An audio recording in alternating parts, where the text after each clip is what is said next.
안녕하십니까. 만나서 반갑습니다. 천수경 강의 시작하도록 하겠습니다. 우리가 저번 시간에 시박참회까지 공부를 했죠. 살생중재 금일참회, 투도중재 금일참회, 사음중재 금일참회, 망어중재 금일참회, 기여중재 금일참회, 양설중재 금일참회, 악구중재 금일참회, 탐해중재 금일참회, 진해중재 금일참회, 치암중재 금일참회, 이 10가지 악업의 무거운 죄업을 오늘 참회하겠습니다 라는 시박참회를 배웠습니다. 자, 그럼 이어서 한번 볼까요? 백겁, 적집제, 일념 동탄진, 여와 분고초, 멸진 무유여. 자, 백겁 적집제, 백겁은 우리 앞에서 백천만거 난조우 할 때, 백천만겁 할 때 겁에 대해서 배웠는데, 불교에서 가장 긴 시간을 표현할 때 겁이라는 표현을 씁니다. 불교에서는 가장 짧은 시간을 찰나라고 하고요. 찰나. 가장 긴 시간을 이제 겁이라는 표현을 쓰게 됩니다. 그러니까 백겁 하면 헤아릴 수 없는 긴 시간, 이렇게 해석하면 좋겠죠. 백겁, 헤아릴 수 없이 기나긴 시간 동안. 적집, 쌓을 적, 모일 집, 쌓이고 모인 죄업들. 백겁, 헤아릴 수 없이 긴 시간 동안. 적집, 이제 쌓이고 모인 죄업들. 일념 동탕진, 일념, 한 생각에, 일념, 한 생각에 돈은 단박돈 해가지고 단박이란 뜻입니다. 단박에, 한 방에. 그러니까 돈하고 반대말이 점입니다. 점점 할 때 점. 그리고 점은 한 단계, 두 단계, 세 단계, 점점 할 때 점이란 표현을 쓰고요. 점의 반대말이 돈, 한 방에, 단박에란 뜻이죠. 탕진이라는 것은 싹 사라진 것을 탕진이라고 합니다. 그래서 우리가 재물을 다 탕진했다 이런 표현이 있지 않습니까? 그 사람은 도박에 빠져서 있는 재산을 다 탕진하였다 라는 표현을 쓸 때 탕진이라는 그런 의미가 있죠. 그래서 탕진은 다 사라졌다, 싹 사라졌다 라는 표현입니다. 일념 동탕진 하면 한 생각에, 일념, 한 생각에 돈, 한 방에, 단박에, 탕진, 싹 사라진다. 무엇이?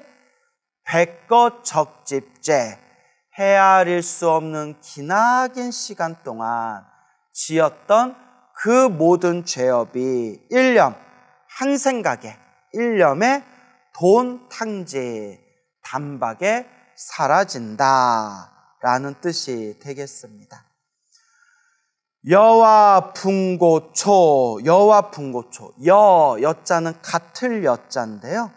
여기서 말하는 여자는 마치 모모와 같다라는 한문의 그런 어떤 문법 용어가 되겠습니다.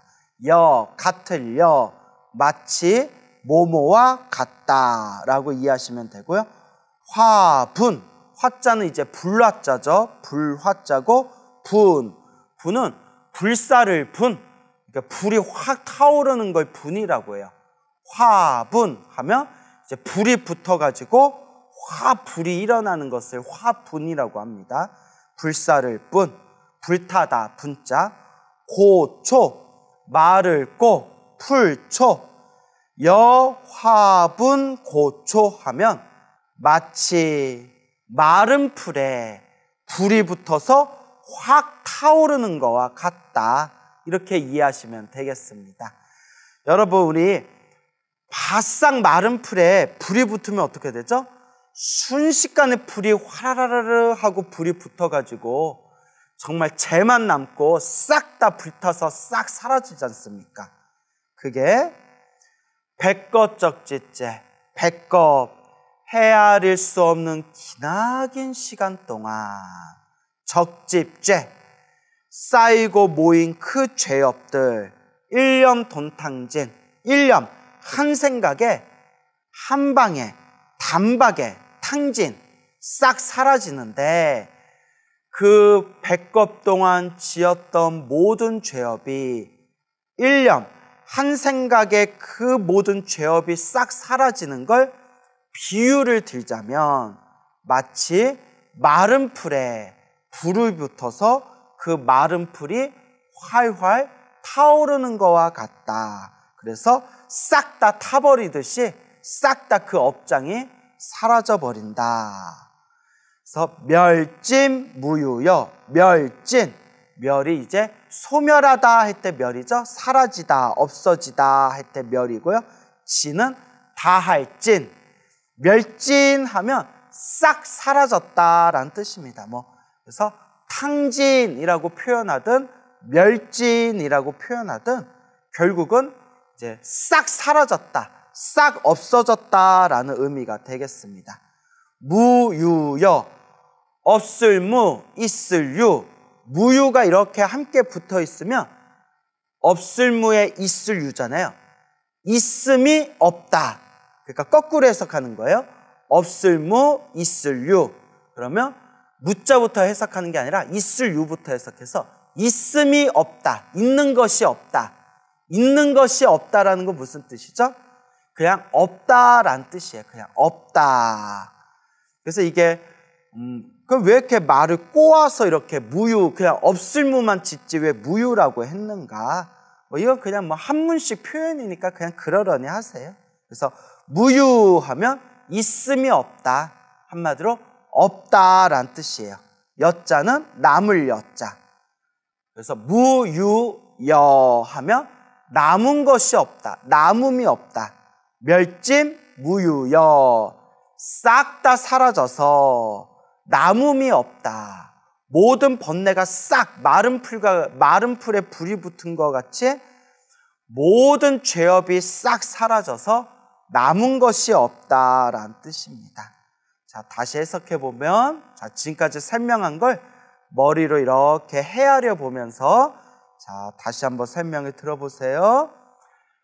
백겁, 적집죄, 백겁, 헤아릴 수 없이 긴 시간, 백겁 동안 적집죄, 쌓이고 모인 죄업들, 일념 돈탕진, 일념 한 생각에 돈, 단박 한 방에 탕진 싹 사라지니, 탕진하니 싹 사라지니, 여화분고초, 여화분고초, 마치 불이 붙어 마른 풀이 싹 불사라지는 거와 같다. 마른 풀에 불이 붙어서 그 불이 확 일어난 거와 같아.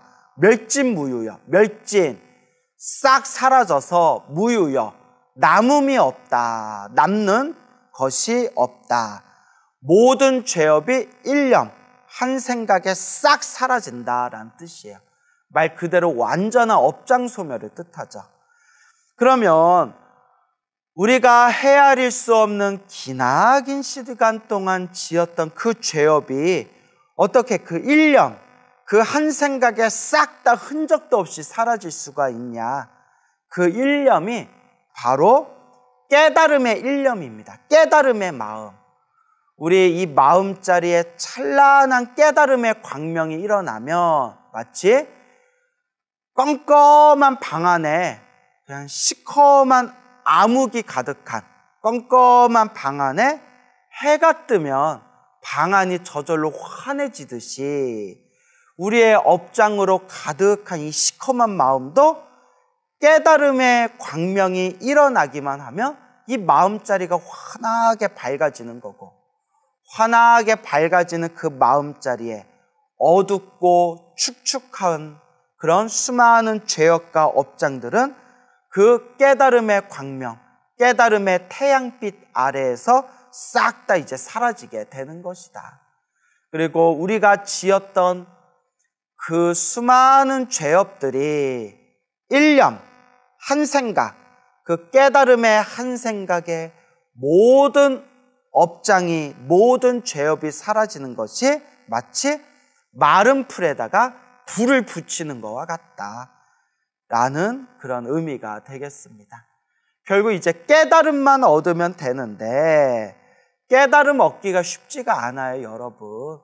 가끔 이렇게 우리 유튜브 동영상에 보면 이렇게 깨달음에 대해서 자기가 깨달았다라는 식으로 깨달음에 대해서 이야기하는 분들 보면 마치 깨달음이 쉬운 것처럼 얘기하는 분들이 있어요. 이건 아주 잘못된 생각입니다.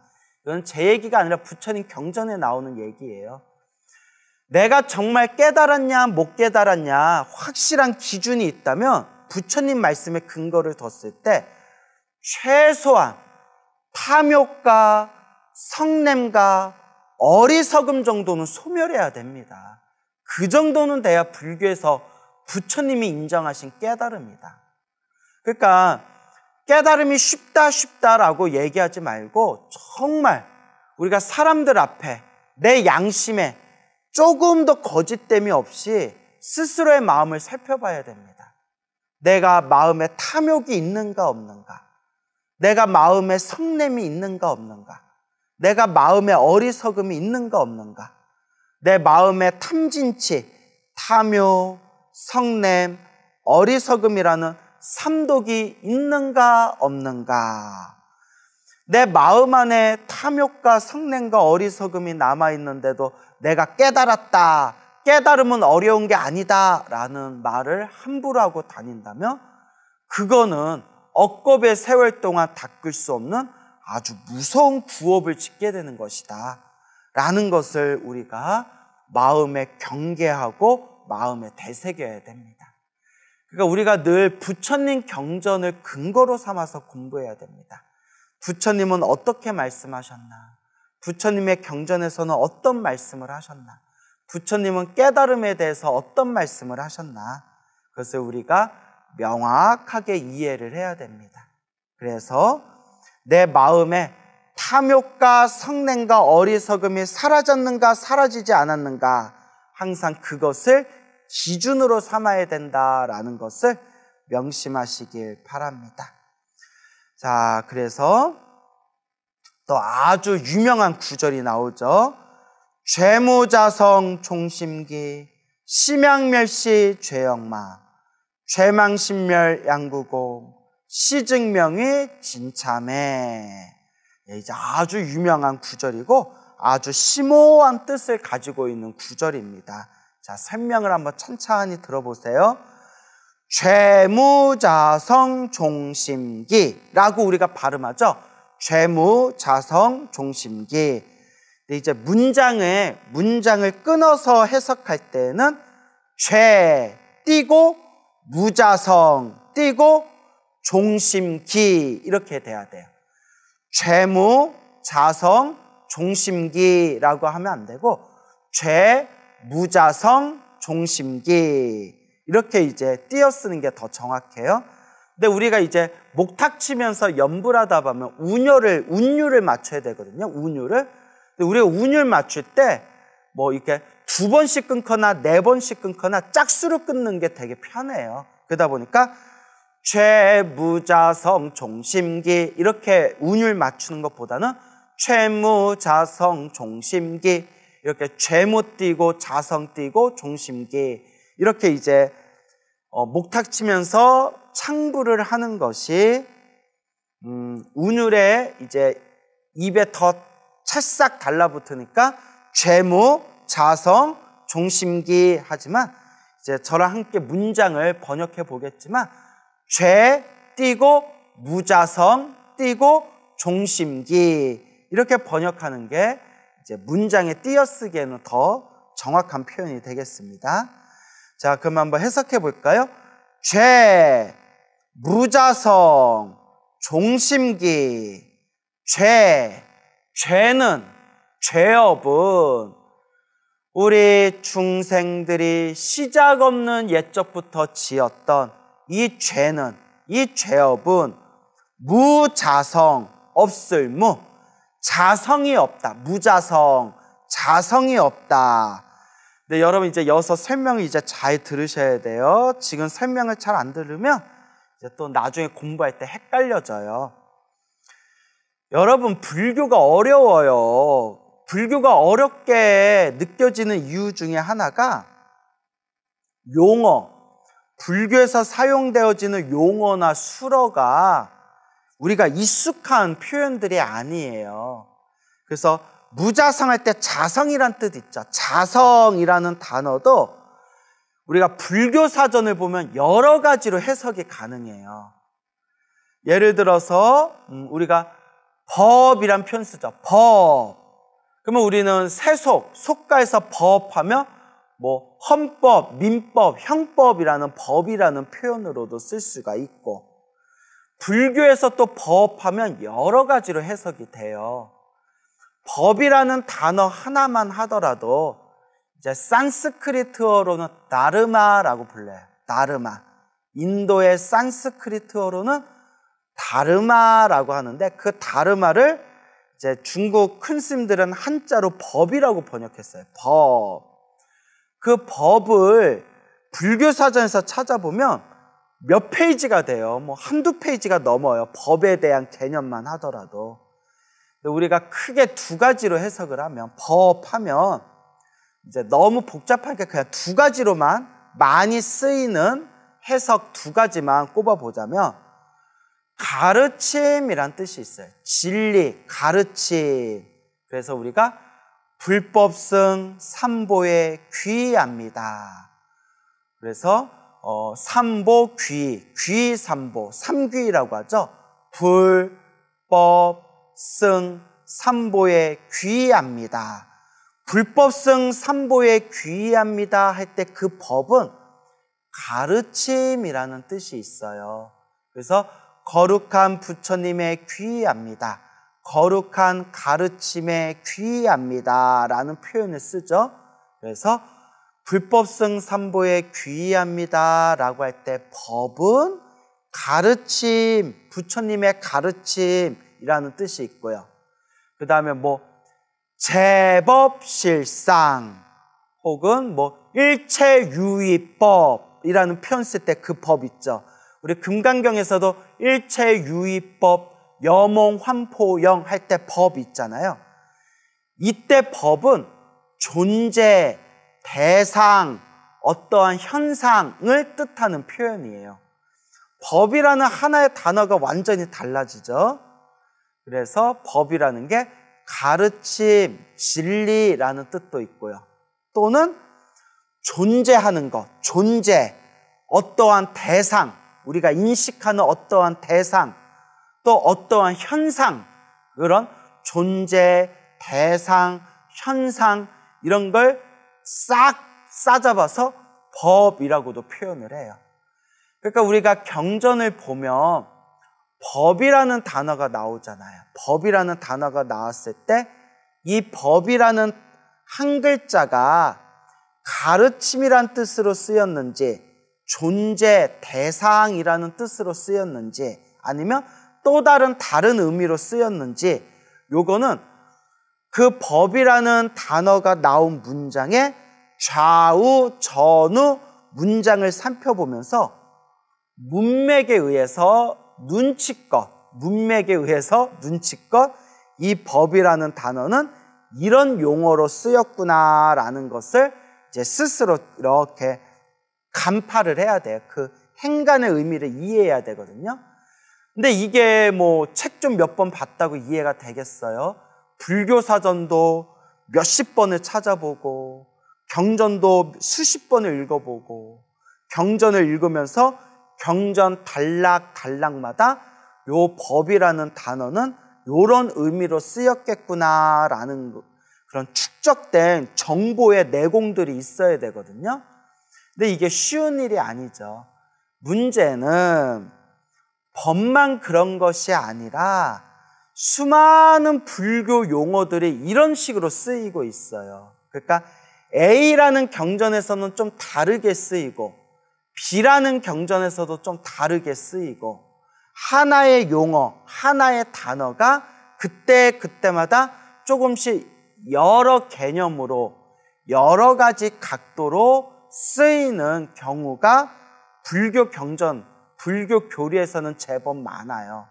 그러니까 이런 것들이 좀 우리 불자들이 공부하는데 머리를 좀 혼란스럽게 하고 좀 헷갈리게 만드는 부분이에요. 그러면 어떻게 해야 되느냐? 자꾸 공부하는 수밖에 없어요. 자꾸 읽고 외우고 자꾸 공부하는 수밖에 없다. 자, 그러면 자성이라는 표현 볼까요? 자성. 요게 자성. 천수경에 죄무자성 종심기 할 때 자성 보이죠? 죄무자성 종심기 할 때 자성이랑 우리가 천수경 뒤에 보면 발사홍서원 해가지고 자선중생 서원도 자성법내 서원다. 자성법문 서원아 자성불도 서원성이라고 뒤에 나오죠. 그 자성이랑 이 자성이랑 한자가 똑같아요, 여러분. 똑같은 한자인데 뜻은 완전히 달라요. 여기 죄무자성 종심기 할 때 자성은 설명을 잘 들어야 돼요. 죄무자성 종심기 할 때 자성은 스스로 자기 할 때 자자. 성자는 성질이라는 거예요. 성질. 그러니까 자기 성질을 뜻해요. 자기 자신만의 성질. 조금 어렵죠. 근데 이제 옆에다 필기하고 자꾸 들으면 이제 익숙해지는 거예요. 자기 성질. 그래서 물은 축축한 성질이 있고 땅은 단단한 성질이 있고 불은 따뜻한 성질이 있고 그리고 바람은 움직이는 성질이 있죠. 휙 부니까 바람이잖아요. 모든 존재에는 자기만의 성질이 있구나. 예를 들어서 물은 축축한 성질, 불은 따뜻한 성질, 땅은 단단한 성질, 바람은 움직이는 성질. 각자 존재들이 가지고 있는 자기만의 성질을 자성이라고 해요. 자성. 그리고 이 자성을 확장해서 표현할 때 고정된 실체라는 표현으로도 쓰여요. 고정되어진 실체. 물은 축축하다라는 고정되어진 그런 자기 자신만의 성질이 있잖아요. 축축하기 때문에 물이거든요. 불은 뜨겁다, 따뜻하다라는 자기만의 고정된 성질이 있잖아요. 왜냐? 따뜻하고 뜨거워야 그게 불이거든요. 이러한 자기 자신만의 변하지 않는 속성을, 그 속성을 자성이라고 불러요. 자성, 자기 성질. 물론 여기서 이제 더 깊이 불교 교리를 더 깊이 공부하면 불교에서는 그러한 모든 현상들도 인연 따라 일어나고 인연 따라 사라질 뿐 결국 고정된 실체라고 할 만한 것은 없다라는 공에 대한 가르침이 펼쳐지는데, 지금 그런 얘기하면 여러분들 이제 머리 아파오고 천수경에서 설명하고자 하는 내용에서 점점 복잡해지기 때문에 그런 인연 따라 일어나고 인연 따라 사라지니 이 세상에 존재하는 모든 것은 영원한 것이 없다, 이런 내용들은 이제 나중에 또 불교 공부하면서 공부하게 되실 겁니다. 여러분들이 지금 딱 기억해둬야 되는 것은 천수경에서 죄무자성 종심기 나올 때 요 자성은 자기 성질, 고정된 실체, 그렇게 딱 여러분들이 필기하시고 이해하시면 돼요. 자성, 자기 성질, 자기만의 성질, 자기 자신만의 속성, 성질, 고정된 실체라는 의미고, 뒷부분에 공부하는 발사홍 서원 할 때 그 발사홍 서원에 중생무변 서원도 번뇌무진 서원단 나오면서 그 뒷부분에 보면 자성중생 서원도 자선번뇌 서원단 할 때 자성 나오죠. 그 자성은 자기 성품, 자기 마음짜리라는 뜻이에요. 자기 마음짜리. 완전히 뜻이 다르죠? 죄무자성 종심기 할 때 자성은 자기 성질, 고정된 실체라고 이해하시고, 또 뒷부분에 나오는 사홍서원에 자성중생 서원도 자성번뇌 서원단 할 때 그 자성은 자기 자신 마음짜리, 자기 자신의 본래 마음짜리, 이 마음의 자리를 자성이라고 또 표현을 해요. 이런 하나하나의 용어를 제대로 구분하지 못하면 불교 교리를 절대 제대로 공부할 수가 없어요. 왜냐?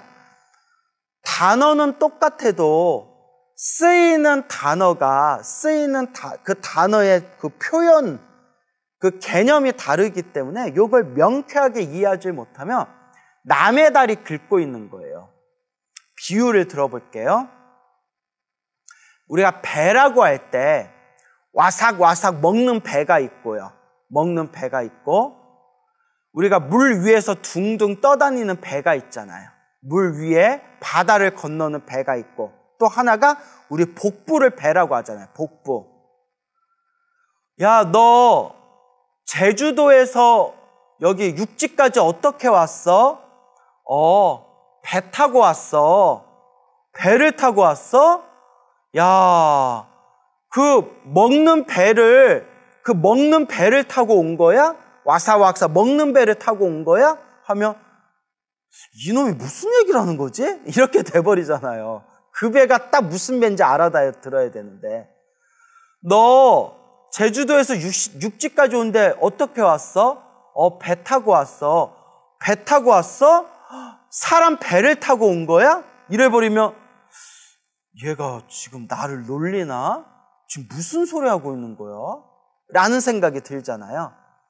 배라는 하나의 단어가 먹는 배, 바다를 건너는 배, 사람의 신체 부위인 배, 그리고 몇 배, 두 배, 세 배, 네 배 할 때 배, 등등 여러 단어, 용어의 개념으로 쓰이잖아요.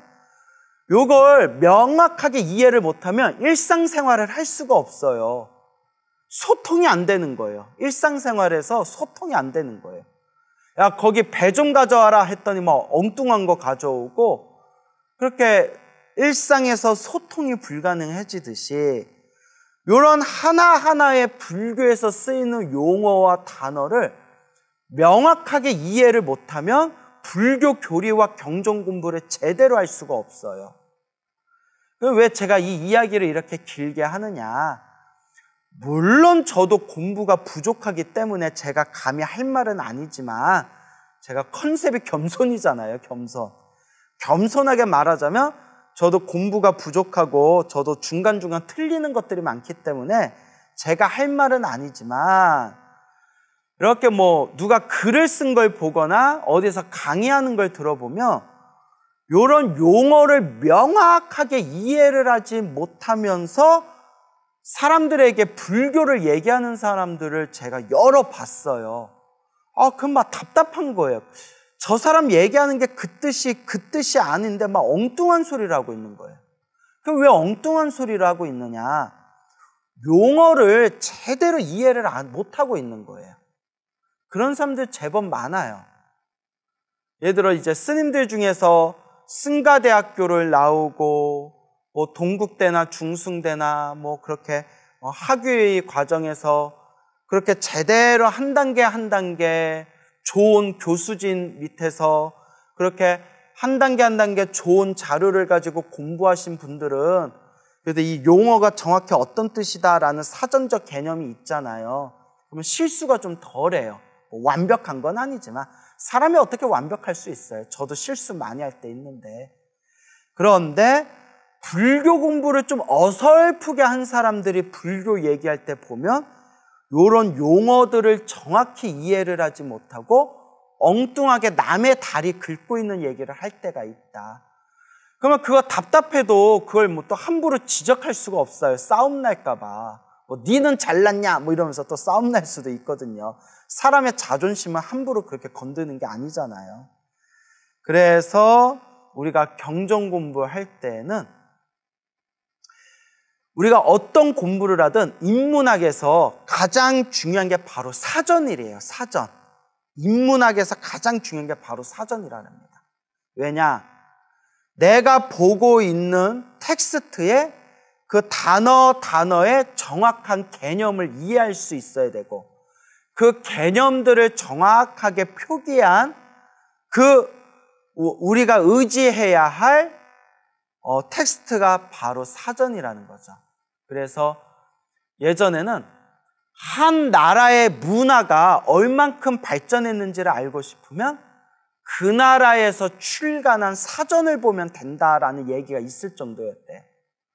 그런 면에서는 자존심 상하지만 그런 면에서는 우리나라가 이런 사전 문화가 굉장히 다른 인문학의 강국보다는 조금 약한 부분이 있대요. 우리나라가.